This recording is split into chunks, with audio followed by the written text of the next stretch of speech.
Assalamualaikum warahmatullahi wabarakatuh. Alhamdulillah wassalatu wassalamu ala Rasulillah nabiyina Muhammadin wa alihi wa sahbihi wa man wala. Asyhadu an la ilaha illallah wahdahu la syarikalah wa asyhadu anna Muhammadan abduhu wa rasuluh, amma ba'd. Baiklah Bapak dan Ibu sekalian, kita melanjutkan kajian kita yaitu kekhususan manhaj salaf.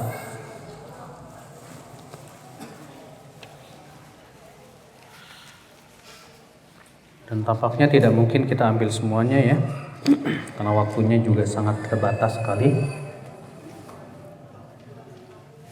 Apa itu kekhususan dan keistimewaan manhaj salaf?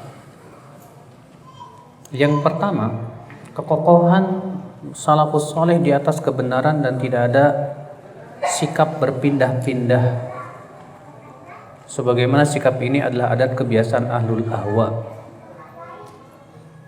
Hudzaifah radhiyallahu anhu berkata kepada Ibnu Mas'ud radhiyallahu anhu, sesungguhnya kesesatan yang benar-benar sesat adalah engkau mengetahui atau menganggap baik apa yang tadinya engkau ingkari, dan engkau mengingkari apa yang tadinya engkau ketahui. Hati-hatilah engkau dari sikap yang berganti dalam agama, karena sesungguhnya agama Allah Subhanahu wa taala adalah satu. Perhatikan Pak, bukan berarti kita tidak boleh merubah pendapat dalam masalah yang sifatnya ijtihadiyah. Iya. Yang dimaksud perkataan ini berpindah-pindah adalah yaitu dalam masalah akidah. Keyakinan kita berpindah. Ya, dari keyakinan yang tadinya jelas dalilnya, ya. Kemudian berpindah kepada keyakinan lain yang tidak ada dalilnya. Itu yang dimaksud oleh beliau. Adapun masalah yang sifatnya fikih, atau misalnya dari sesuatu yang tidak jelas kepada yang jelas, maka ini tidak apa-apa. Makanya kita lihat Imam Syafi'i Pak. Imam Syafi'i itu terkenal ya, beliau punya qaul qadim dan qaul jadid, pendapat lama dan pendapat baru. Artinya ada pendapat-pendapat beliau yang beliau ralat, yang tadinya ijtihadnya A kemudian berubah menjadi ijtihadnya B. Imam Ahmad bin Hambal, terkadang dalam satu permasalahan beliau punya 2-3 pendapat. Nah, masalah-masalah yang memang dalilnya itu samar atau dalilnya tidak gamblang, itu enggak masalah. Terkadang hari ini kita berijtihad A, besok kita berijtihad B, karena misalnya ya ilmu itu memang terus bertambah. Yang seperti itu enggak apa-apa. Yang salah adalah ketika kita berpindah dari keyakinan Ahlus Sunnah, keyakinan yang jelas kuat dalilnya, ijma para ulamanya, kepada keyakinan yang tidak benar. Ini yang tidak diperbolehkan ya ikhwatul Islam azakumullah wa iyyakum. Nah ini ya. Jadi yang dimaksud oleh beliau ini adalah itu berpindah-pindah, artinya ya, keyakinannya goyah, nggak kuat. Kenapa? Karena dia tidak di atas dasar yang kuat, tidak di atas dalil yang kuat. Itu biasanya sifat daripada keyakinan yang hanya sebatas berdasarkan akal semata. Kalau akal itu pasti berubah-ubah Pak. Sedangkan dalil tidak akan berubah-ubah insya Allah. Ya. Yang kedua, sepakatnya salafus soleh dalam masalah akidah dan tidak adanya perselisihan di antara mereka dalam masalah akidah meskipun zaman dan tempat mereka berbeda. Perhatikan Pak. Imam yang 4, siapa itu? Imam mazhab yang 4, Imam Malik, Abu Hanifah, Syafi'i dan Imam Ahmad. Perbedaan mereka dalam masalah fikih. Adapun masalah akidah tidak ada perbedaan di antara mereka. Dalam masalah akidah semua sama. Tapi masalah fikih, ijtihad, pendapat, betul mereka berbeda-beda. Ya. Jadi perlu Bapak-bapak ketahui bahwa munculnya madhab itu adalah masalah fikih. Adapun yang Rasulullah sebutkan dalam hadisnya, Umatku akan berpecah belah menjadi 73 golongan. Apa yang dimaksud berpecah belah menjadi 73 golongan? Apakah dalam masalah fikih? Bukan. Akan tetapi kata para ulama dalam masalah apa? Akidah, keyakinan. Ya. Makanya kan Ahlus Sunnah keyakinannya beda dengan apa Khawarij, tidak? Beda. Khawarij berbeda dengan Murji'ah, beda. Berbeda dengan tasawuf, beda lagi. Walaupun ada beberapa kesamaan-kesamaan. Nah, ini akhi azakumullah wa iyyakum. Dalam masalah akidah semua sepakat, satu sudah. Bapak baca kitabnya Imam Syafi'i tentang akidah beliau. Ya, akidah Imam Syafi'i itu ditulis oleh Imam Al-Muzani dalam kitab beliau Syarhus Sunnah, di mana beliau menukil keyakinan Imam Syafi'i. Masya Allah. Bandingkan dengan kitab Imam Ahmad Aslus Sunnah, isinya sama. Bandingkan dengan kitabnya Imam Abu Hanifah dalam kitab beliau Al-Fiqhul Akbar dalam masalah akidah, isinya sama. Bandingkan dengan kitab Imam Malik dan keyakinannya, sama, tidak ada perbedaan sama sekali.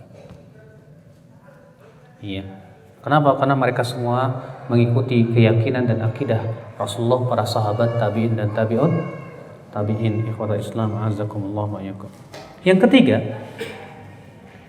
keyakinan ahli hadis bahwa jalan salafus saleh adalah lebih selamat, lebih mengetahui, lebih bijaksana. Tidak sebagaimana perkataan yang didakwahkan oleh ahli kalam bahwa jalan salafus saleh lebih selamat, sedangkan khalaf yang belakangan katanya lebih mengetahui dan lebih bijaksana. Jadi menurut mereka, ya, salafus saleh itu lebih selamat, sedangkan orang belakangan lebih berilmu. Aneh. Orang disebut lebih selamat itu karena lebih berilmu kan tentang kebenaran. Tidak mungkin dikatakan lebih selamat kalau dia tidak tahu ilmunya. Justru kita katakan salafus saleh itu lebih selamat, lebih berilmu dan lebih hikmah. Rasulullah SAW sendiri yang mengatakan, la ya'ti zaman illa wa ba'dahu syarrum min. Tidak datang satu zaman pun kecuali zaman setelahnya lebih buruk daripada zaman sebelumnya. Nabi mengatakan tidak datang suatu zaman pun kecuali zaman setelahnya lebih buruk daripada zaman sebelumnya. Abdullah bin Mas'ud ketika menafsirkan hadis ini beliau berkata apa? Bukan yang dimaksud hadis ini lebih baik atau lebih buruk dalam masalah apa? Perekonomian? Bukan. Bukan yang dimaksud hadis ini bahwa khalifah setelahnya lebih buruk daripada khalifah sebelumnya, bukan. Akan tetapi ilmu semakin berkurang. Ya. Zaman kita dibandingkan dengan zaman bapak kita, lebih banyak zaman bapak kita dari sisi keilmuan. Zaman bapak kita dibandingkan dengan zamannya kakek kita, lebih banyak zaman kakek kita dari sisi keilmuan. Terus mentoknya sampai zaman Rasulullah SAW. Berarti hadis ini memberikan persaksian bahwa zaman yang paling banyak ilmunya zaman siapa? Zaman Rasulullah dan para sahabatnya. Ikhwatul Islam azakumullah. Yang keempat, bahwa salafus saleh adalah manusia yang paling tahu pada keadaan Nabi Shallallahu Alaihi Wasallam, paling tahu perbuatan dan perkataan beliau Shallallahu Alaihi Wasallam. Oleh karena itulah mereka adalah manusia yang paling cinta kepada sunnah Nabi Sallallahu Alaihi Wasallam, manusia yang paling bersemangat untuk mengikuti sunnah Nabi Sallallahu Alaihi Wasallam, dan manusia yang paling banyak loyalitasnya terhadap Rasulullah Sallallahu Alaihi Wasallam. Maka akhi, ya, saya mau tanya sama anda, siapa yang lebih cinta kepada Rasulullah, kita atau para sahabat? Para sahabat. Iya. Terkadang ada orang yang merayakan perayaan-perayaan tertentu dengan alasan mencintai Rasulullah SAW. Bahkan menuduh orang yang tidak mau merayakannya tidak cinta. Kita katakan, maaf, siapa yang lebih cinta kepada Rasulullah, Anda atau sahabat? Lalu kenapa sahabat tidak merayakannya? Apakah para sahabat tidak mencintai Rasulullah? Kenapa para tabi'in pun tidak merayakannya? Bahkan imam yang 4 pun tidak merayakannya. Karena perayaan-perayaan seperti itu baru muncul belakangan hari, Pak. Berarti apakah mereka tidak mencintai Rasul Shallallahu Alaihi Wasallam? Apakah mencintai Rasul itu dengan cara merayakan setahun sekali? Mencintai Rasul itu hakikatnya akhi dengan ittiba, ngikutin Rasulullah SAW. Mencintai Rasul itu akhi dengan cara mempelajari sunnah-sunnah Rasul. Kita merasa gembira mengikuti Rasulullah SAW. Itu mencintai namanya. Adapun kemudian mencintai hanya sebatas setahun sekali dan mengklaim bahwasanya inilah hakikatnya cinta kepada Rasul, ajib. Makanya ya banyak orang masalah sholat 5 waktu dianggap sholat berjamaah diremehkan. Banyak orang sholat jamaah Pak diremehkan, tapi kalau untuk merayakan perayaan itu rame banget Pak. Seakan-akan kalau sudah merayakan perayaan tersebut sudah menjadi orang yang paling cinta kepada Rasulullah SAW. Padahal hakikat cinta itu akan terlihat pada pakaian Anda.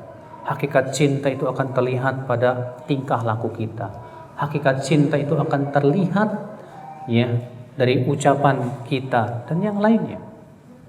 Karena kita mencintai Rasulullah SAW. Nah, maka para sahabat tentu yang paling cinta kepada Rasulullah SAW. Itu yang harus kita yakini, akhwat Islam, azakumullah wa iyyakum. Yang kelima,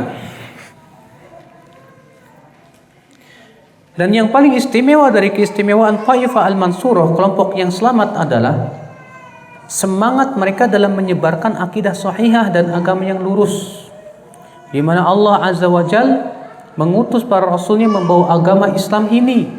Dan keistimewaan yang lain adalah mengajar dan menunjuki manusia serta menasihati mereka, di samping juga membantah orang-orang yang menyelisihi serta membantah ya para pelaku bid'ah, supaya mereka kembali kepada kebenaran.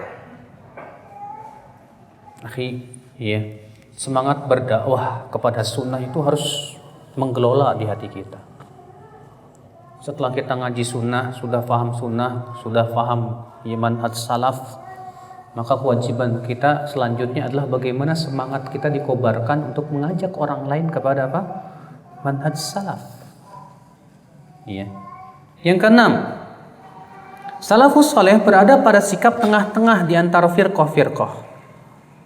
Lihat Pak, manhaj salaf itu Pak, tengah-tengah di antara apa? Khawarij dan Murji'ah. Saya sudah pernah jelaskan Khawarij itu keyakinannya apa? Khawarij itu keyakinannya pelaku dosa besar kafir, halal darahnya. Kalau Murji'ah keyakinannya apa Pak? Murji'ah mengatakan orang yang melakukan dosa besar tidak mempengaruhi kesempurnaan iman. Ini tabrakan banget nih Pak. Ahlussunnah wal Jamaah tengah-tengah. Ahlussunnah mengatakan pelaku dosa besar tidak kafir, tapi pelaku dosa besar terancam api neraka dan keimanannya menjadi tidak sempurna dengan dosa-dosa besar dia. Makanya Ahlussunnah itu tengah-tengah. Ahlussunnah wal Jamaah tengah-tengah antara Khawarij dan Murji'ah juga dalam masalah terhadap Ali bin Abi Thalib. Iya. Kalau Khawarij mengkafirkan ya siapa? Ali. Ya. Tengah-tengah antara Khawarij dan Syiah, maaf.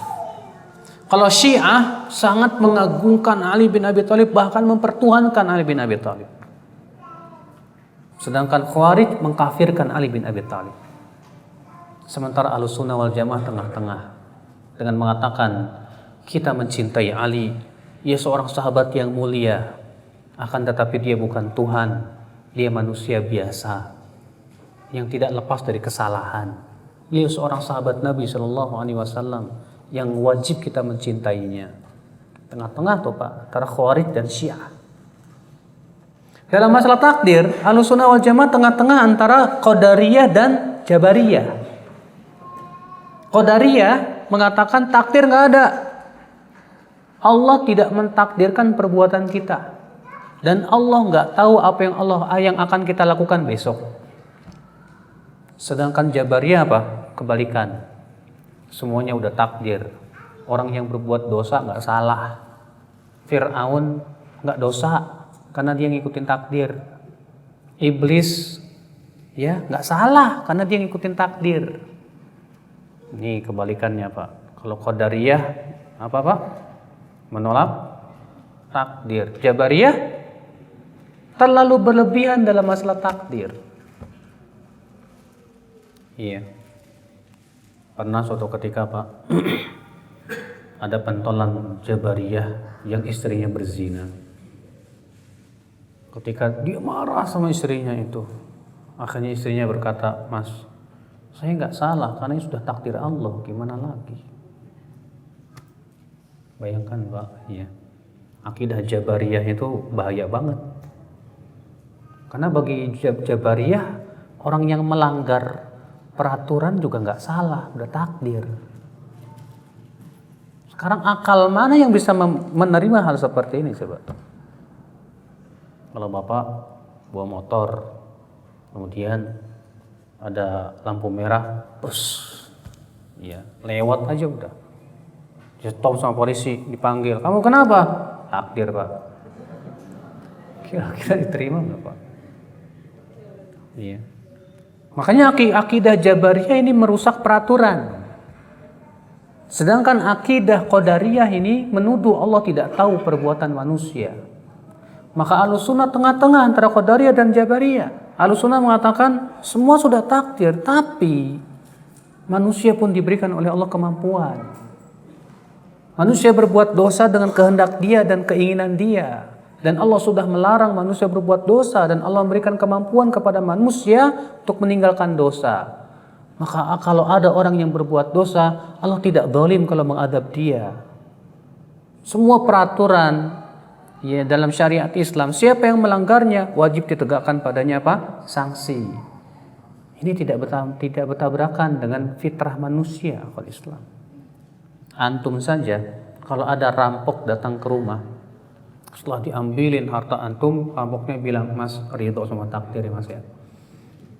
Kira-kira antum ya terima nggak ucapan seperti itu? Nggak mungkin kan? Ini sangat bertabrakan dengan fitrah, dengan akal manusia ya akal Islam. Makanya Ahlussunnah wal Jamaah itu tengah-tengah. Ya. Kenapa? Karena Ahlussunnah wal Jamaah semuanya berpegang kepada dalil. Ahlussunnah wal Jamaah mengkompromikan semua dalil yang ada, yang saling bertabrakan. Kita lanjutkan.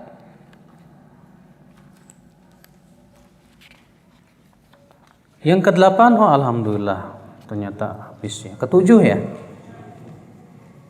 Keistimewaan dari manhaj salaf yang lain adalah sikap para salafus soleh yang berpegang teguh pada nama-nama dan istilah-istilah yang berdasarkan syariat. Maksudnya apa Pak? Contohnya apa? Kita dalam masalah nama-nama yang Allah telah jelaskan dalam Al-Quran dan hadis, jangan dirubah-rubah. Contoh, sholat. Sholat itu istilah syariat tidak Pak? Istilah syariat. Wa aqimis sholat. Dirikan apa? Sholat. Jangan dirubah kepada makna lain kalau bisa. Kenapa? Karena terkadang maknanya jauh. Sembahyang, kamu udah sembahyang belum? Kalau sembah kan kayak sembah yang sang yang widi gitu kan? Iya. Akhirnya mirip kayak gitu. Kalau bisa nggak usah dirubah Pak. Ya sholat lah itu. Tazkiyatun nufus itu lafaz syariat. Jangan dirubah jadi manajemen kolbu. Kenapa? Karena maknanya sangat jauh berbeda. Lafaz Al-Quran itu lebih kuat dan balaghahnya lebih tinggi Pak. Karena bahasanya bahasa wahyu dari Allah subhanahu wa ta'ala yang sudah diakui akan ketinggian balaghahnya. Makanya bahasa-bahasa Al-Quran dan hadis ini kalau bisa jangan dirubah-rubah udah. Apa yang ada dalam Al-Quran dan hadis dan itu dijadikan sebagai istilah syariat, ya sudah terima saja, jangan dirubah-rubah. Iya. Misalnya zuhud. Zuhud bahasa syariat. Jangan diganti dengan tasawuf. Iya, karena kan di Indonesia ini Pak, ya orang yang meninggalkan orang yang sederhana hidupnya, wah ini disebut tasawuf, meninggalkan dunia. Padahal ada istilah syariat yang benar, yaitu zuhud. Sedangkan zuhud dengan tasawuf itu jauh berbeda, Pak. Jadi bahasa-bahasa yang sudah jelas-jelas ditentukan oleh syariat jangan diganti dengan bahasa-bahasa yang lain. Ya. Makna Rob itu maknanya kuat, Pak. Bahkan dalam Al-Quran, nama yang paling banyak dalam Al-Quran yang pertama apa? Allah. Kemudian setelah Allah, nama yang paling banyak apa? Rob. Kenapa? Karena kekuatan maknanya yang luar biasa. Jangan dirubah jadi Tuhan. Ya. Karena Tuhan dalam bahasa Indonesia maknanya dengan Rob itu sangat jauh berbeda, Pak. Apalagi kalau diulang-ulang Tuhan. Kata orang begitu. Jadi kalau bisa kita ucapkan Rob, ya Rob. Ya kalau bisa begitu, Pak. Artinya jangan diterjemahkan karena maknanya jauh lebih kuat dari sisi bahasa Arab. Karena Rob itu artinya apa? Pemilik. Rob artinya apa? Pencipta. Rob artinya apa? Pengatur. Rob artinya apa? Pemberi rezeki. Rob artinya apa? Banyak makna Rob itu, Pak. Dibandingkan kalau diterjemahkannya Tuhan. Ya. Maka dari itulah ya akhi ini. Yang terakhir yang ke-8, keistimewaan yang lain para salafus saleh sangat bersemangat untuk berjamaah serta bersatu dan mereka mendakwakan untuk itu serta menganjurkan manusia padanya. Tuh lihat ya. Salafus saleh itu sangat menganjurkan berjamaah, Pak. Makanya salat berjamaah dianjurkan dalam syariat enggak, Pak? Bahkan atas pendapat yang kuat salat berjamaah itu wajib atas laki-laki. Kenapa? Karena dengan berjamaah itulah, Pak, kita akan sering bertemu, hati kita sering jadi berpadu. Ya, dengan seringnya bertemu kita, bayangkan setiap hari kita bertemu 5 kali sehari di masjid dengan teman-teman kita, dengan tetangga kita. Itu kan memperkuat ukhuwah. Makan, Nabi SAW menganjurkan makan berjamaah tidak, Pak? Berjamaah. Nabi mengatakan apa? Al-barakatu fi thalathah. Keberkahan itu ada pada 3. Di antaranya apa? Makan berjamaah. Pernah nggak kita makan berjamaah, Pak? Ya, kalau di zaman Nabi makan berjamaah itu satu nampan rame-rame. Kalau kita makan berjamaah masing-masing piring yang berbeda, gitu kan? Itu bedanya, Pak. Pernah nggak antum berjamaah sama istri sama anak satu nampan, Pak? Iya, Nabi itu punya nampan yang besar yang cukup 8 orang untuk makan. Itu kebiasaan Nabi Shallallahu Alaihi Wasallam. Pernah suatu ketika Nabi Sallallahu Alaihi Wasallam ya sepulangnya dari peperangan Nabi Sallallahu Alaihi Wasallam singgah di sebuah lembah. Rupanya para sahabat berpisah-pisah, ada yang di lembah, ada yang di bukit, ada yang ini. Maka Nabi mengatakan apa? Ijtami'u, berkumpul kalian. Inna tafarraqukum, sesungguhnya ya perselisihan perpecahan kalian yang ada di lembah, ada di bukit itu dari setan, kata Rasulullah. Sampai-sampai ngumpul aja jangan berpencar-pencar. Rasulullah SAW menyuruh supaya bersatu padu. Apalagi dalam masalah akidah, dalam masalah hal-hal yang besar, Pak. Kita berusaha untuk menjaga persatuan ini, akhi. Persatuan di atas kebenaran, bukan persatuan di atas perkara yang tidak jelas, ya. Persatuan di atas akidah salafus saleh, akidah para sahabat dan tabi'in, tabi'ut tabi'in, akidah Rasulullah dan para sahabatnya. Ya. Makanya Allah selalu menyuruh kita untuk membuang perpecahan. Allah berfirman, wa'tasimu bihablillahi jami'an wa la tafarraqu. Berpeganglah kalian kepada tali Allah semuanya dan jangan kalian berpecah belah. Ya, dan sudah kita sebutkan ya bahwa dan perpecahan itu ya akhul Islam akan muncul ketika adanya orang yang mau mengikuti kebenaran dan ada orang yang tidak mau mengikuti kebenaran. Ketika ada orang yang tidak mau mengikuti kebenaran, ada orang yang mau mengikuti kebenaran, disitulah terjadi perpecahan. Maka yang berhak untuk dikatakan berpecah belah itu bukan orang pengikut kebenaran, Pak. Orang yang mengikut kebenaran sudah kewajiban dia. Orang yang mengikuti Al-Quran dan hadis sudah kewajiban dia. Adapun orang yang tidak mau mengikuti kebenaran, itu yang disebut berpecah belah. Sekarang kalau antum tinggal di suatu masyarakat yang ternyata menyimpang kebanyakan mereka dari kebenaran. Ternyata antum tidak mau ikut kebiasaan masyarakat yang tidak sesuai kebenaran tersebut. Lalu antum disebut pemecah belah.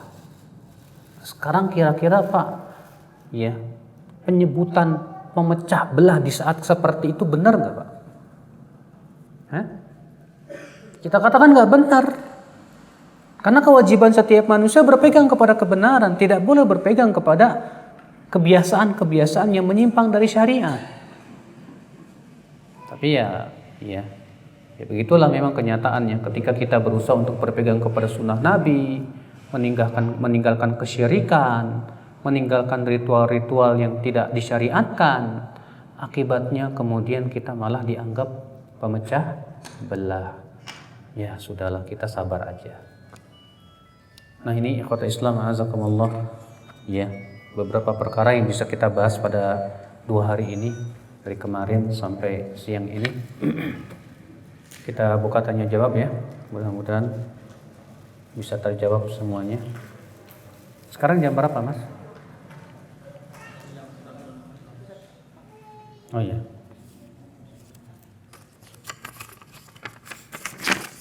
Pertanyaan, sebentar lagi akan datang kurban Idul Adha maksudnya ya. Mohon dijelaskan secara ringkas sunnah-sunnah para salafus saleh. Yang pertama, orang yang ingin berkurban jangan sekali-kali mencukur rambut, memotong kuku ya atau kulitnya. Karena itu dilarang oleh Nabi Shallallahu Alaihi Wasallam.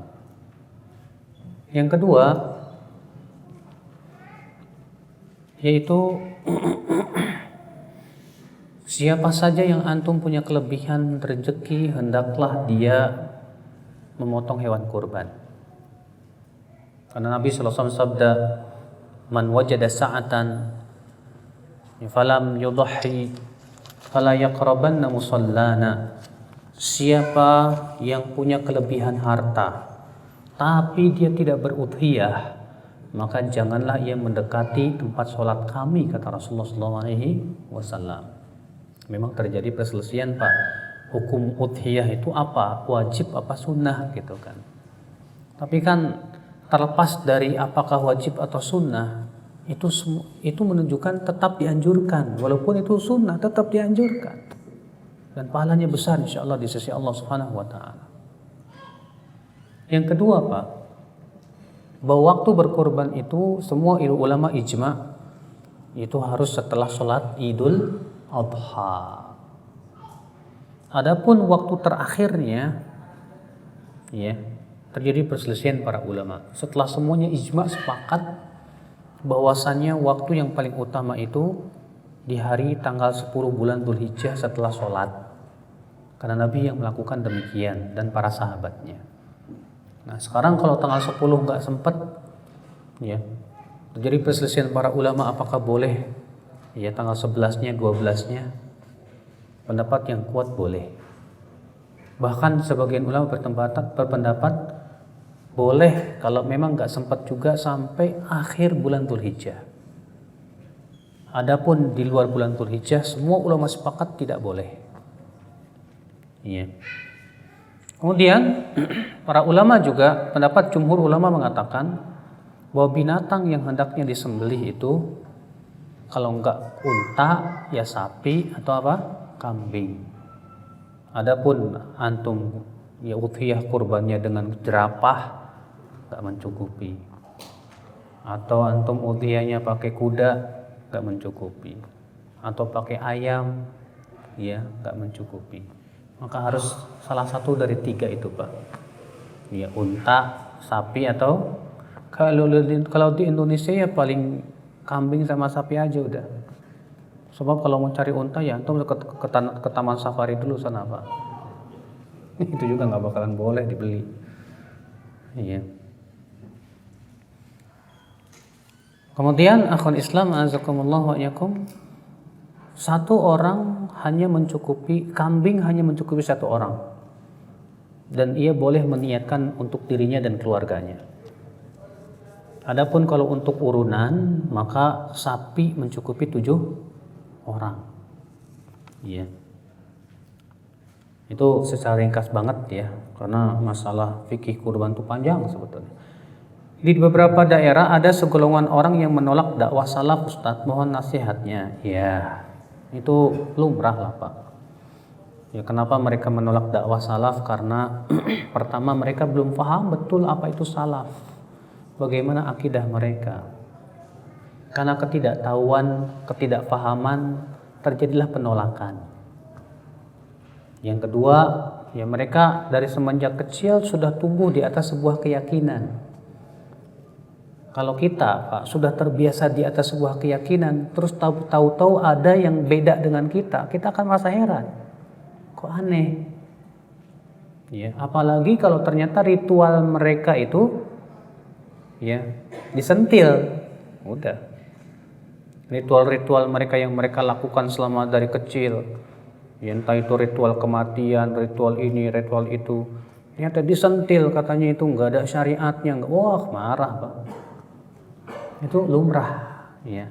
Cuma masalahnya kewajiban kita bagaimana menyampaikan dengan sehikmah mungkin, bagaimana kita sampaikan dengan seilmiah mungkin, ya. Itu yang kita berusaha untuk lakukan. Bolehkah kita meruqyah diri kita? Boleh. Kepada orang siapa yang boleh kita meruqyah dari kita? Jangan minta, Pak. Meminta diruqyah itu kata para ulama hukumnya makruh. Jadi kalau misalnya kita ya ingin diruqyah, udah cukup ruqyah diri sendiri aja. Ya, Nabi SAW mengajarkan siapa di antara kalian yang sakit, peganglah bagian yang sakit itu. Lalu ucapkan bismillah, bismillah, bismillah 3 kali. Kemudian ucapkan a'udzubillah wa qudrati min syarri ma ajidu wa uhadir 7 kali. Itu di antara tata cara untuk meruqyah diri sendiri. Atau kita bacakan surat Al-Fatihah kepada diri kita, bisa. Iya, itu tata cara meruqyah diri sendiri. Adapun minta diruqyah, kalau bisa jangan deh, jangan. Karena itu meniadakan kesempurnaan tauhid kata para ulama.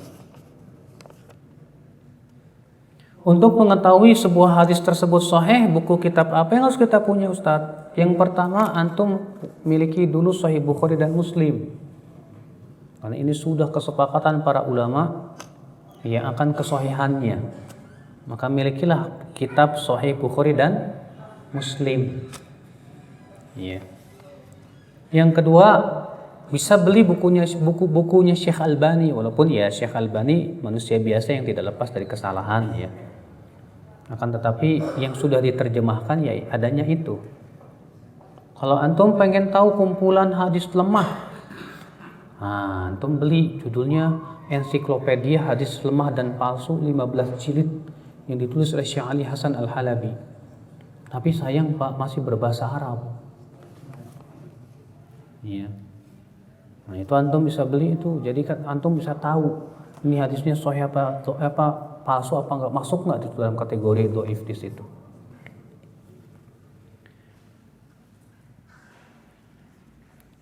Alhamdulillah saya ikut akidah salaf, tapi saya disebut Wahabi Ustadz. Siapa Wahabi itu? Tahu nggak Pak? Orang Indonesia menisbatkan Wahabi itu kepada Syekh Muhammad bin Abdul Wahab. Padahal penamaan Wahabi itu sudah muncul sebelum beliau lahir. Wahabi itu munculnya di abad ke-3 Hijriah atau 2 Hijriah di Maroko, Pak. Ya, yang pertama kali membawanya adalah Wahab atau Wahab bin Abdurrahman bin Rustum. Memang keyakinannya sesat. Dia mengkafirkan kaum muslimin. Dia mengatakan Jumat tidak wajib, jilbab tidak wajib. Makanya para ulama ya seperti Ibnu Lakhami dan beberapa ulama lain memfatwakan sesatnya mereka. Ibnu Lakhami ketika ditanya tentang masjid yang dibangun oleh kaum Wahabiyin, beliau mengatakan apa? Masjidnya hancurin aja. Karena itu masjid dirar. Ibnu Lakhami itu hidup pada abad ke-5 Hijriah, Pak. Sedangkan Syekh Muhammad bin Abdul Wahab hidup pada abad ke-12 Hijriah. Jadi sebetulnya penamaan Wahabi itu sudah ada sebelum beliau lahir. Kenapa beliau dinisbatkan kepada Wahabi? Karena beliau dakwahnya pada waktu itu ingin memurnikan kembali akidah. Beliau mengingkari kesyirikan karena terjadi penyembahan kepada kuburan dan yang lainnya. Akhirnya marahlah orang-orang yang diingkari oleh Syekh Muhammad bin Abdul Wahab itu. Akhirnya beliau disebut dengan Wahabi karena kebetulan namanya Muhammad bin Abdul Wahab, agak-agak nyambung lah Wahabi. Ya. Padahal Abdul Wahab itu nama bapaknya, Pak. Nama beliau siapa? Muhammad. Ya, kalau dinisbatkan kepada beliau harusnya Muhammadi dong, bukan Wahabi gitu kan. Makanya akhi, ya. Ini sebetulnya akibat adanya orang-orang yang sangat benci kepada dakwah Syekh Muhammad bin Abdul Wahab, kemudian dimunculkannya nama Wahabi itu. Padahal Wahabi itu sudah muncul jauh sebelum Syekh Muhammad bin Abdul Wahab lahir. Kalau kita katakan apa Wahabi sesat, ya saya punya keyakinan Wahabi sesat, betul. Tapi Wahabi yang mana? Kalau yang dimaksud Wahabi itu Syekh Muhammad bin Abdul Wahab, tolong sebutkan kesesatannya dari sisi apa? Oh, Syekh Muhammad bin Abdul Wahab itu suka mengkafirkan. Mana buktinya? Syekh Muhammad bin Abdul Wahab, beliau pernah dalam tulisan beliau membantah. Beliau mengatakan apa? Fa idza kuntu lam ukafir man ya'budu sonam ala kubur qabri Said Badawi. Kalau aku saja belum berani mengkafirkan orang kaum muslimin yang menyembah patung berhalanya Said Badawi yang di atas kuburannya itu, karena tidak ada yang mengingatkan mereka dan karena kebodohan mereka. Bagaimana aku mengkafirkan orang yang tidak mau hijrah kepadaku, kata beliau. Beliau bukan orang yang sembarangan, Pak. Beliau bukan orang yang mudah mengkafirkan, tidak. Tapi karena itulah, Pak, karena kebencian. Ya, di saat beliau berdakwah kepada tauhid dan menjauhkan kesyirikan, di saat beliau berdakwahkan kepada sunnah dan meninggalkan kebid'ahan, rupanya banyak orang-orang yang tersinggung dengan dakwah beliau. Akhirnya beliau disebut, wah ini Wahabi. Padahal istilah Wahabi sudah muncul jauh sebelum Syekh Muhammad bin Abdul Wahab lahir.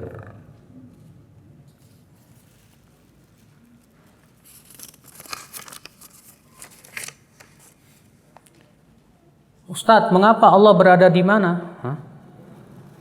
Menjadi perselisihan antar umat Islam adanya saling bantah antar ustadz. Pemahaman Allah berada di mana ini apakah menyebabkan perbedaan akidah? Ya. Allah berada di atas arash.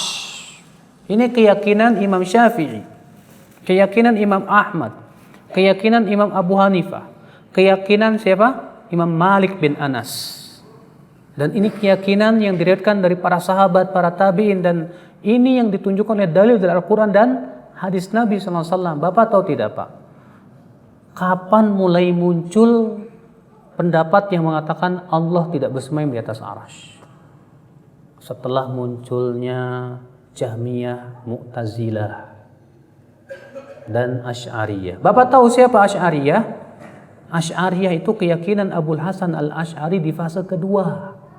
Dan Abul Hasan al-Asy'ari hidup 100 atau 200 tahun setelah imam yang empat itu. Yang terakhir Imam Ahmad bin Hambal. Di mana Abul Hasan al-Asy'ari dalam hidupnya melewati 3 fase.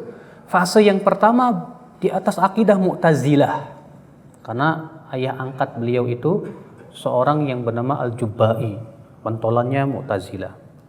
Fase yang kedua kemudian beliau masuk dalam akidah Kullabiyah, yang kemudian menjadi akidah beliau, ya, yang kemudian dinisbatkan kepada beliau.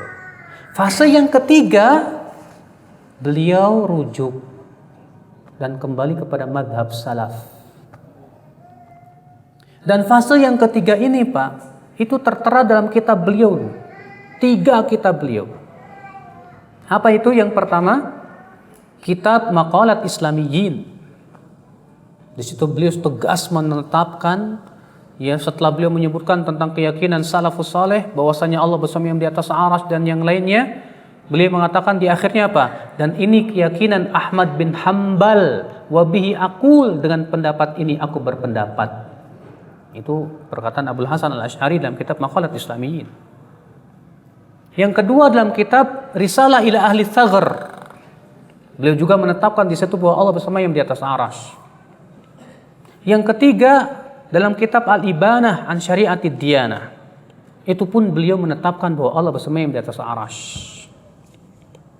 Tapi kemudian Pak, yang tersebar sampai detik ini akidah beliau fase yang keberapa? Kedua. Bahwa Allah hanya punya sifat 20 saja. Bayangkan Pak, Bapak kan dulu belajar kan Pak ya, akidah Asy'ariyah bahwa sifat Allah hanya 20. Asy'ariyah dan Maturidiyah. Wujud qidam baqa mukhalafatun lil hawadithi qiyamuhu binafsihi dan seterusnya. 20 sifat. Jadi menurut orang Asy'ariyah, Allah itu hanya wajib punya sifat 20. Selain 20 itu mustahil dan gak boleh. Bayangkan Pak. Sekarang saya mau tanya Bapak. Bapak kalau ibadah mencari ridho siapa? Taib sifat ridho itu ada gak dalam 20 sifat? Gak ada Pak. Berarti Bapak ketika beribadah tidak boleh meniatkan mengharapkan ridho Allah. Kenapa? Karena menurut akidah Asy'ariyah sifat ridho itu tidak ada. Kenapa? Karena tidak ada dalam 20 sifat. Bapak takut tidak dari murka Allah? Orang-orang awam yang tidak paham, saya takut dari murka Allah. Kita katakan maaf, akidah Asy'ariyah tidak menetapkan sifat murka bagi Allah. Jadi nggak perlu takut dari murka Allah. Karena Allah tidak punya sifat murka, nggak ada dalam 20 sifat. Bayangkan Pak. Jadi berapa banyak sifat harus ditolak hanya karena patokannya 20 sifat.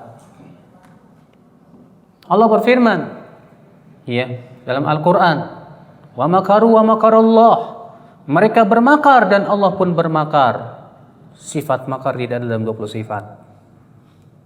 Baik Bapak, kalau Bapak ditanya, sifat nama Allah ada berapa? Ada 99. Oh, sifat Allah berapa? 20. Wah, 99 kurangi 20 berapa Pak? 79. Berarti ada 79 nama tidak mengandung sifat. Nama Allah Al-Qawi yang maha kuat. Ada enggak sifat kuat dalam 20 sifat? Enggak ada. Berarti Allah tuh namanya Qawi doang. Enggak kuat tapi. Kan musibah Pak. Ada tidak di dalam ya apa nama Allah namanya apa? Al-Muhaimin. Sifat haimanah itu ada enggak dalam 20 sifat? Tidak ada. Makanya subhanallah ya akhi azakumullah, aneh kalau ternyata hamba yang menentukan bagi Allah, ya Allah, engkau hanya berhak punya 20 sifat ya, enggak boleh yang lain. Waduh. Ini kan namanya kurang ajar sama Allah, Pak. Kok ngebatasi buat Allah? Allah tidak terbatas nama dan sifatnya. Karena kesempurnaan Allah luar biasa. Ikhwata Islam azakumullah wa iyyakum. Iya. Nah ini akhi. Sudah saya sebutkan kemarin. Kenapa sih orang-orang mereka tidak mengakui Allah bersemayam di atas arsy? Karena menurut akal mereka katanya, kalau Allah bersemayam di atas arsy, berarti Allah butuh tempat. Sedangkan yang namanya butuh tempat berarti makhluk. Sementara kita mengatakan Allah bersemayam di atas arsy tanpa mengatakan adanya tempat, dan Allah tidak butuh itu. Kenapa? Karena Allah tidak serupa dengan makhluknya. Bapak, kalau kita tanya orang Asy'ari, "Hei Asy'ari, kamu yakin Allah punya sifat murka?" Enggak. Kenapa? Karena sifat murka itu adalah bergolaknya darah di dalam hati. Dan itu sifat makhluk. Saya tidak mau terima. Oh, taib.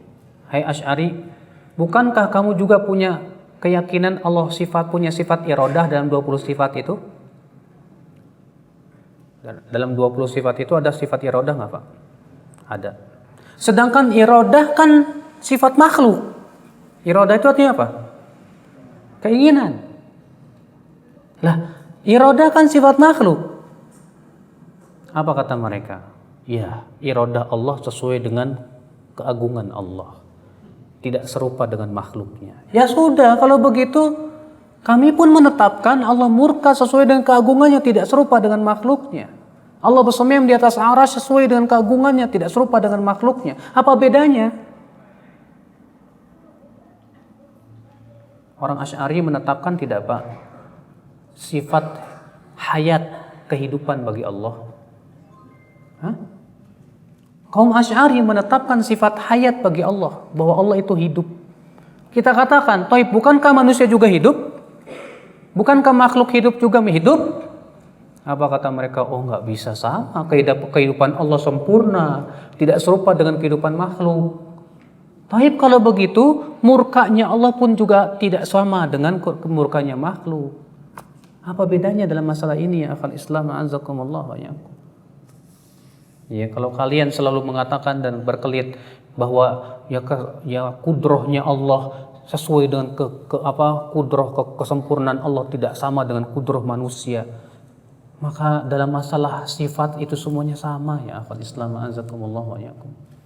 Ya, katakanlah demikian. Allah punya tangan Allah sempurna, tidak serupa dengan tangan makhluknya. Allah bersemayam di atas arasy, sempurna bagi Allah, tanpa mengatakan Allah bersemayamnya sama dengan makhluknya. Sama kalau begitu ya akhal Islam, azakumullah wa iyyakum. Nah, ini ya.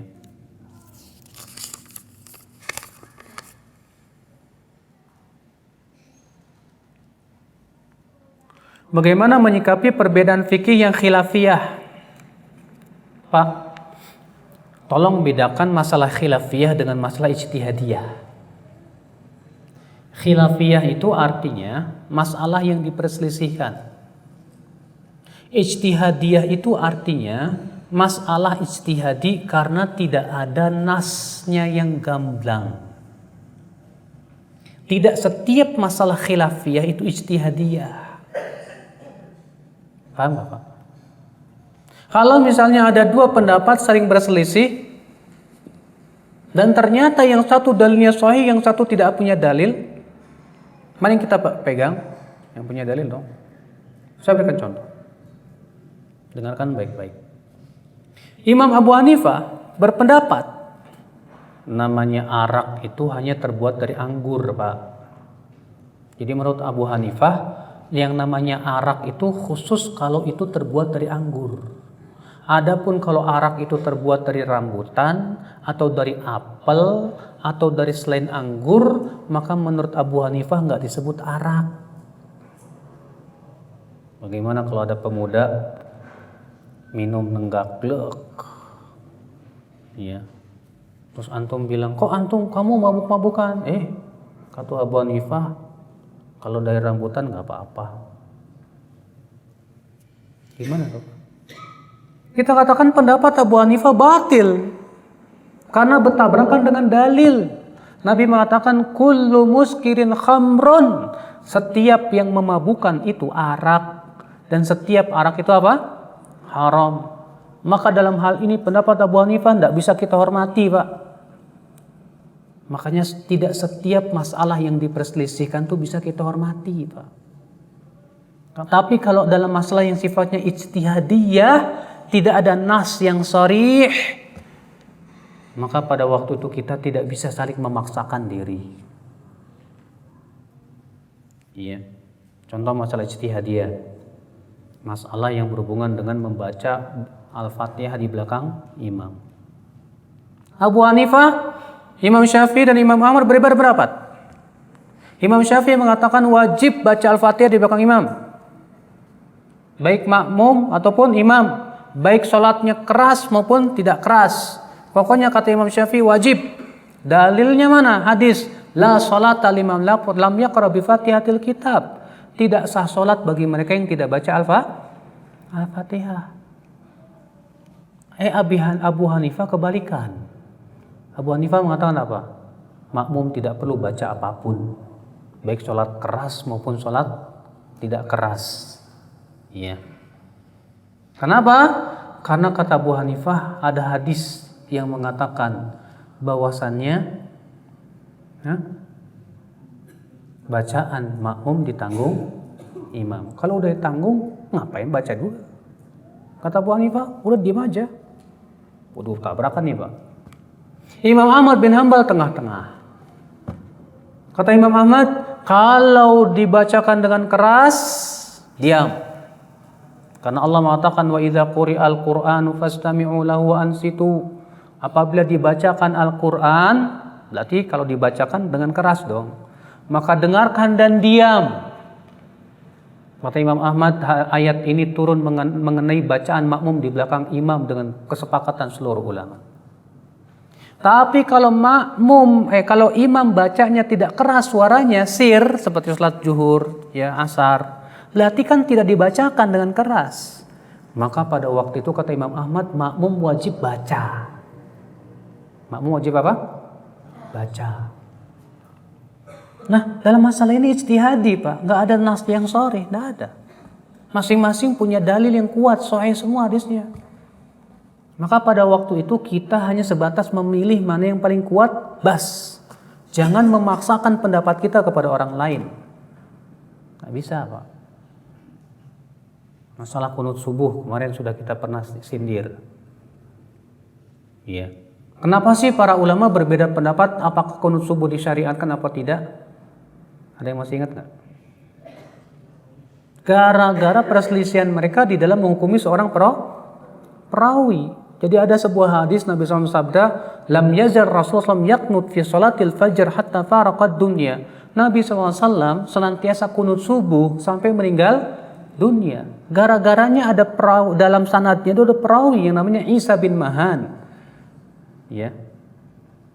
Terjadi perselisihan para ulama. Ini perawi thiqah apa enggak ya? Beberapa ulama seperti Yahya bin Ma'in, Ali bin Madini, Al-Fallas menthiqahkannya. Imam Syafi'i juga. Atas dasar itu mengatakan hadisnya sahih. Ya. Sementara banyak ulama mengatakan bahwa Isa bin Mahan ini ya buruk hafalannya. Gara-gara dalam penilaian perawi itu, Pak. Walaupun saya condong kepada pendapat yang mengatakan bahwa hadis itu dhaif, Pak. Tapi dalam hal ini tidak bisa kita mengatakan, oh itu yang kunut subuh terus-menerus tuh ahli bid'ah tuh. Nggak bisa.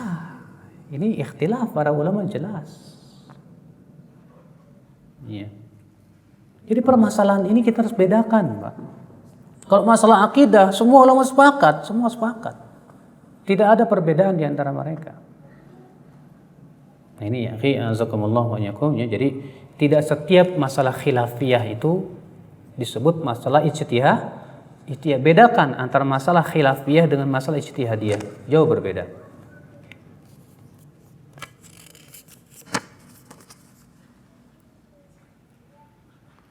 Apa batasan seseorang dianggap kafir, Ustadz? Wah, ini pembahasannya panjang, Pak. Iya. Disebut kafir apabila melakukan perbuatan yang telah jelas dan gamblang dalam din Islam bahwa itu perkara yang merupakan pokok-pokok agama. Seperti misalnya orang yang mengatakan saya tidak beriman kepada malaikat, saya tidak beriman kepada para nabi, saya tidak beriman kepada hari akhirat, semua sepakat nih kafir nih orang. Iya. Atau masalah yang memang sudah sangat jelas semua orang tahu akan kewajibannya seperti sholat 5 waktu. Dia mengatakan saya meyakini sholat 5 waktu tidak wajib. Maka orang seperti ini bisa kafir, Pak. Kan ini sudah sangat jelas sekali, semua sepakat para ulama. Iya. Tapi kata para ulama, tidak setiap orang yang jatuh kepada kekafiran pelakunya langsung dikafirkan. Harus memenuhi padanya syarat. Kafir mengkafirkan. Apa syaratnya? Yang pertama, pelakunya balik dan berakal. Kalau masih anak-anak atau orang gelo, ya nggak bisa dikafirkan. Yang kedua, ya dia melakukan perbuatan itu bukan karena terpaksa, bukan dipaksa, Pak, tapi dia lakukan itu karena sukarela. Yang ketiga, sudah tegak padanya hujah, sudah tahu bahwa itu perbuatan yang kufur besar. Yang keempat, tidak ada syubhat. dalam pikiran dia. Dia menganggap itu boleh karena adanya syubhat. Makanya kata Syekhul Islam Taimiyah, siapa saja yang jatuh kepada kesalahan, wajib ditegakkan dulu hujah dan dihilangkan syubhatnya. Ada orang misalnya, ya, jatuh kepada syirik, Pak, karena ketidaktahuan dia atau karena dia menganggap ini sesuatu yang boleh-boleh saja, mengikuti kiai dia yang membolehkannya itu. Ya karena dia belum tegak hujah, belum bisa kita kafirkan. Harus kita tegakkan dulu hujah kepada dia. Nah inilah ya akal Islam. Ya masalah kafir mengkafirkan itu masalah berat, Pak. Imam Al-Qurtubi mengatakan apa? Babu takfir babun khatir. Bab mengkafirkan itu bab yang berbahaya. Aqdama alil katsir fasaqatu, banyak orang berani mengkafirkan, jatuh dalam kesalahan. Karena Rasulullah mengatakan apa? Man qala li akhihi ya kafir. Siapa yang mengatakan kepada saudaranya, "Hai kafir," maka akan kembali kepada salah satu dari keduanya. Kalau ternyata yang dituduh tidak kafir, kalau ternyata yang dituduh tidak kafir, maka tuduhan kafir itu akan kembali kepada yang menuduh, kata Rasulullah SAW. Tuh lihat, Pak. Sampai-sampai para ulama memberikan kaidah, lebih baik salah ketika kita tidak mengkafirkan daripada salah ketika kita mengkafirkan. Kalau kita tidak berani mengkafirkan kemudian ternyata salah di sisi Allah, Allah maafkan insya Allah. Karena kita hati-hati, takut. Tapi kalau kita salah mengkafirkan orang, ternyata dia tidak kafir di sisi Allah, maka itu tuduhan kita akan kembali kepada kita, Pak. Iya, ini ingat Pak ya, ini khusus untuk orang Islam yang jatuh kepada kekafiran. Adapun orang-orang yang di luar Islam ya memang kita wajib kita katakan mereka kafir, Pak. Masalahnya orang-orang Islam yang jatuh kepada kekafiran, Pak. Ini harus jangan hati-hati, jangan mudah untuk mengkafir-kafirkan dulu. Tak dulu, kita lihat dulu apa sebabnya. Contoh di Indonesia ini ya, atau di seluruh dunia lah, Pak. Banyak negara-negara yang presiden atau pemerintahnya tidak berhukum dengan hukum Allah. Lalu kemudian banyak orang langsung mengatakan kafir karena tidak berhukum dan hukum Allah. Kita katakan tak dulu. Dia tidak berhukum dan hukum Allah, kenapa dulu? Kita harus lihat.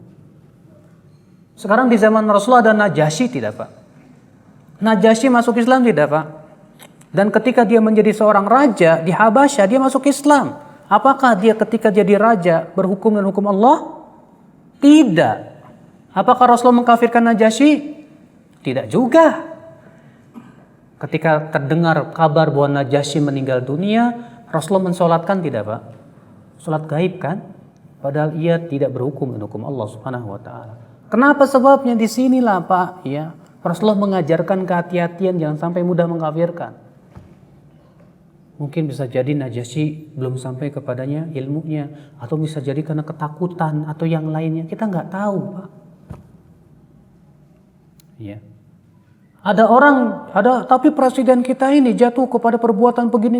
Tak dulu. Ini orang sudah tegak hujah apa belum? Sudah paham belum itu? Atau ada syubhat di pikirannya? Dia kira itu ya begini dan begitu.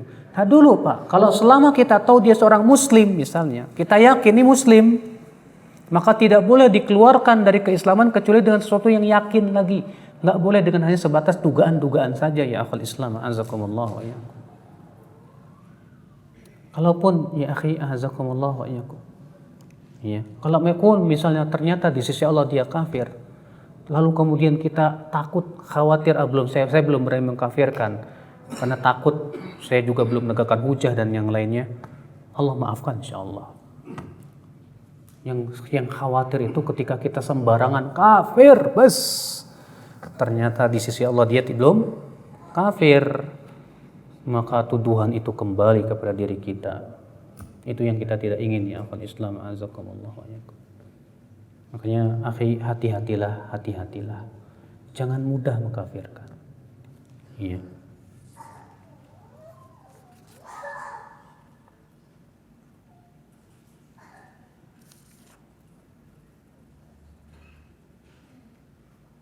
Apakah ada hubungannya antara kesuksesan berakidah salaf yang sahih dengan ujian musibah pada seseorang. Justru ya, dengan berakidah salaf itulah seorang hamba akan sabar menghadapi musibah-musibah itu, Pak. Karena akidah salafus saleh mengajarkan kita untuk sabar menghadapi berbagai macam ujian dan cobaan. Ya, Al-Qur'an dan hadis tegas menunjukkan kepada hal itu.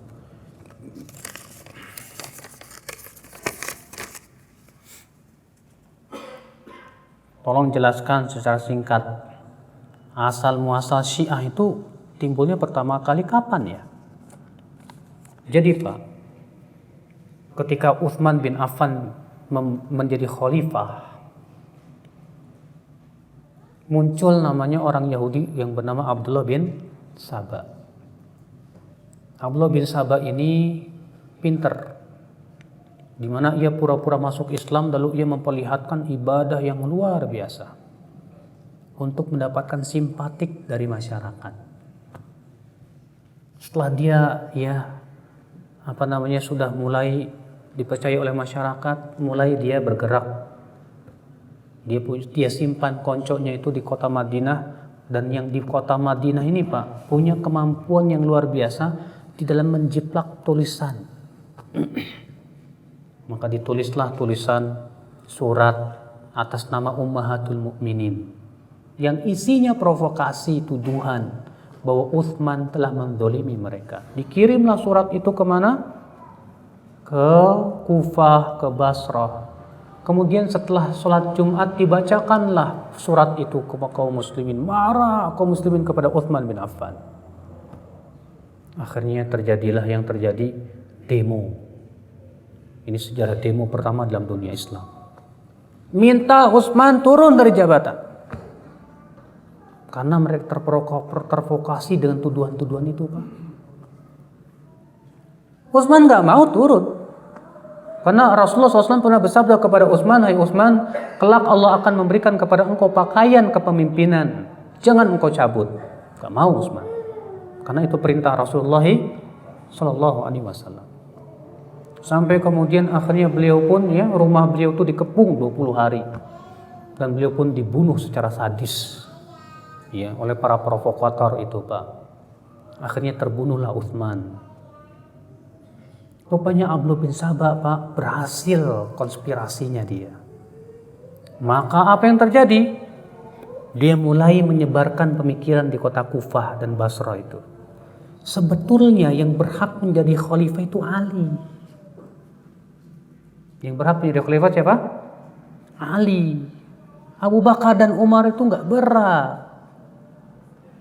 Mulai itu, Kemudian Abdullah bin Saba naik lagi mengatakan sebetulnya Ali itu Tuhan.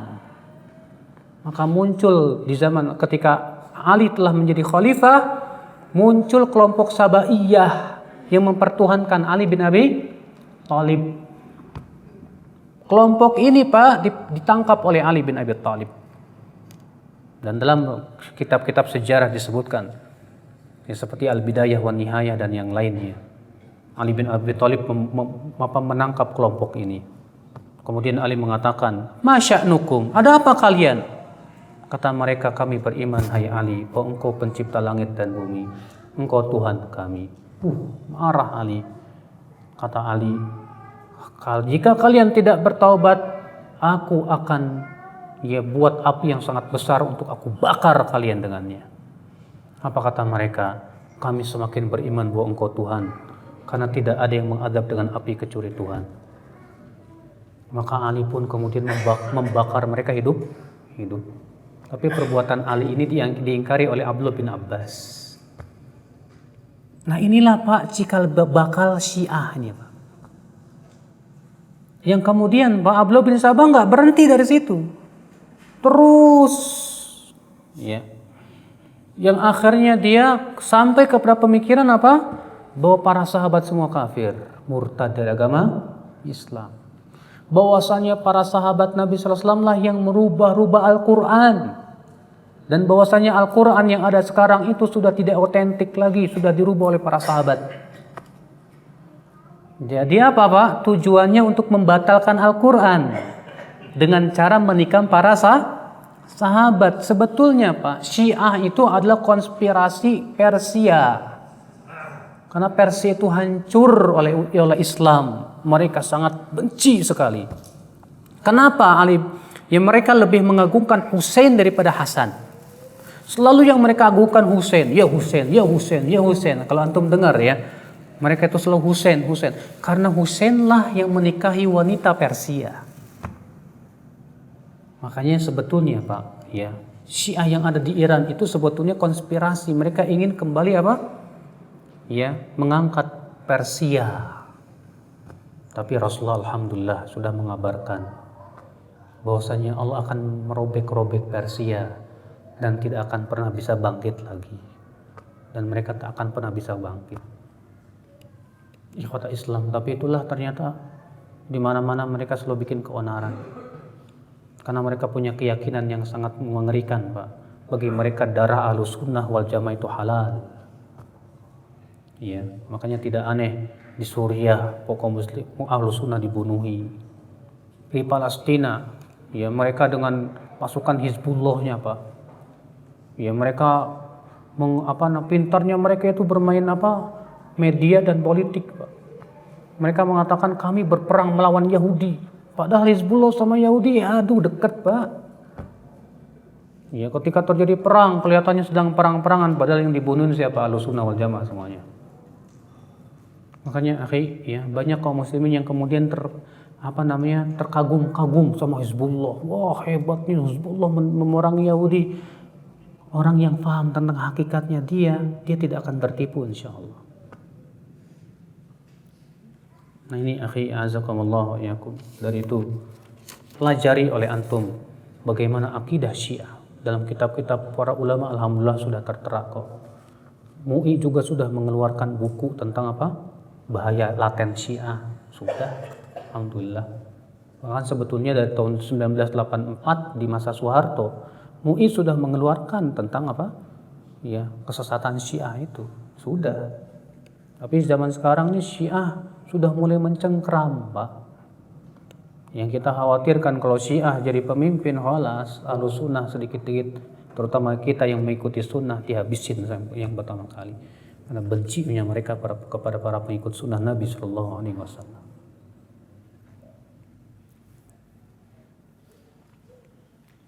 Ustaz, masalah dunia awalnya halal. Apa maksudnya apa? Maksudnya pada asalnya dunia itu halal. Kecuali kalau ada dalil yang menunjukkan akan kepada keharamannya. Ya. Apakah itu berarti akhirnya bisa menjadi haram atau tetap halal? Ya kita kalau nggak ada dalil yang mengharamkan, jangan dulu mengharamkan. Karena pada asalnya halal gitu Pak. Contoh HP kan halal, betul. Karena kan HP masalah dunia, nggak boleh diharamkan kecuali kalau ada dalil. Tapi kan di situ ada musik-musiknya. Nah musik-musiknya dimatiin aja lah Pak, kan bisa. Jangan di setel. Iya. Itu. Makanya Bapak kalau punya HP ringtone-nya jangan pakai musik Pak kalau bisa. Ya suara ayam suara toke ya. Suara apa ya. Karena Nabi mengatakan apa Pak? La yastahillanna aqwamun min ummati al-hira wal harira wal khamra wal ma'azif. Hadisnya dari Bukhari dalam sahihnya. Sungguh benar-benar akan ada dari umatku suatu kaum yang menganggap halal zina, sutra, arak dan alat-alat musik. Iya.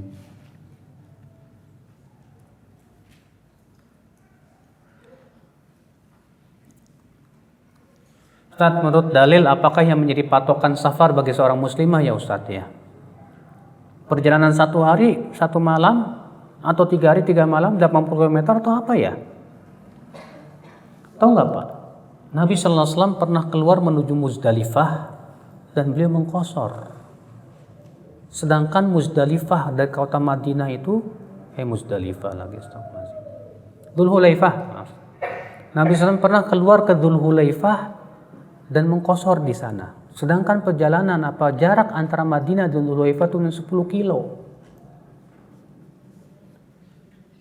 ketika beliau haji wada, Pak, di Mina penduduk kota Mekah ikut qashar dan tidak menyempurnakan sholat, tapi mereka qashar. Padahal Mina dengan Mekah itu 12 kilo. Berapa kilo, Pak? 12 kilo. Makanya orang yang memberikan patokan 80 kilo muskil dengan hadis-hadis ini, Pak. Susah untuk menjawabnya, gak nyambung. Anas bin Malik berkata, adalah Nabi SAW apabila telah keluar sejauh 3 mil atau 3 farsakh, beliau mengqashar sholat. 3 mil maksudnya dari batasan kota. Atau 3 farsakh. 3 mil itu sekitar 8 km. Sedangkan 3 farsakh sekitar 24 km. Al-Qurtubi mengatakan ambil yang paling panjang aja, 24 km. Sehingga saya lebih condong kepada pendapat ini. Jadi kalau kita sudah keluar batasan kota, udah keluar sekitar 3 mil atau 3 farsakh, ya, maka itu sudah boleh mengqashar. Nah, sekarang ibu di mahasiswi tinggalnya Jakarta, kuliah ke Bandung. Kalau Bandung mau udah jelas safar, maka dia tidak boleh pergi sendirian, wajib dengan mahram. Emang ujiannya perempuan di situ tuh. Mau ke Bandung aja pakai mahram, nggak bebas banget. Jangan begitu. Justru ya wanita itu sangat terhormat, sampai-sampai Allah mewajibkan wanita untuk pergi dengan mahram. Ya.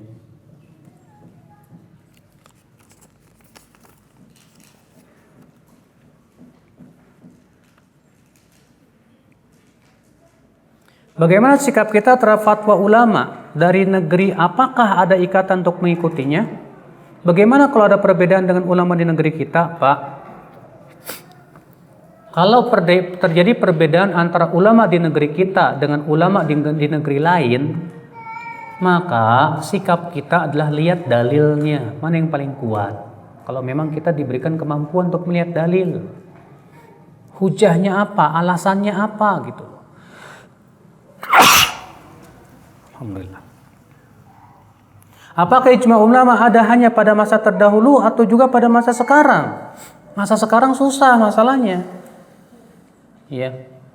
Sekarang tuh Islam sangat jauh, sangat luas sekali, Bu, Pak. Untuk mengetahui pendapat setiap ulama ini, berat sekali. Karena yang namanya ijma adalah kesepakatan seluruh ulama seluruh dunia. Berarti kalau misalnya kesepakatan ulama Indonesia disebut ijma tidak, Pak? Tidak.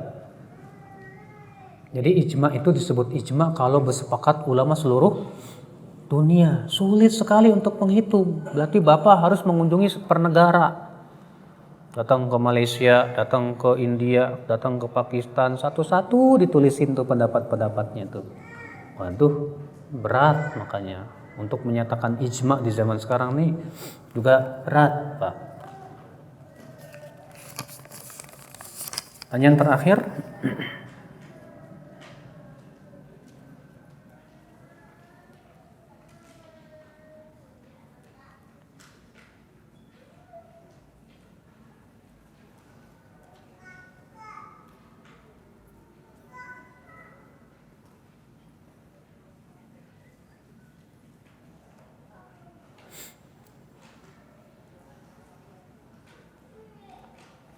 tentang orang yang di masjid dekat rumahnya nggak merayakan ataupun melakukan sesuatu yang tidak disyariatkan.